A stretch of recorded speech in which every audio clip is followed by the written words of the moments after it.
I met an absolute superstar backstage earlier. What's your name? Is Séamie Seán Ó Braonáin. Séamie Seán. Agus cén fágúil tusan seo ag an Fleadh? Why are you at the Fleadh? Because my mommy just said I could busk. So you're busking? Fair play to you. And have you earned much? Do you put the hat down or...? Well, I haven't really got started yet because I only just got here. Okay. But you're hoping to really make an impact over the weekend. Are you saving up for anything special? Yeah, What are you saving up for? a brand new suit. A brand new suit, and you're already so well suited and booted, may I say.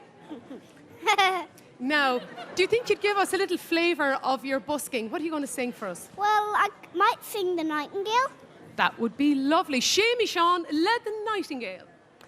As I went to walking one morning in May, I met a young couple who fondly did stray, and one was a young maid so sweet and so fair, and the other was a soldier and a brave grenadier, and the kiss so sweet and comforting as they clung to each other.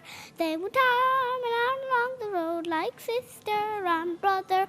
They went arm in arm along the road till they came to a stream, and they both sat down together, loved to hear the nightingale sing. Séamie Seán Ó Braonáin,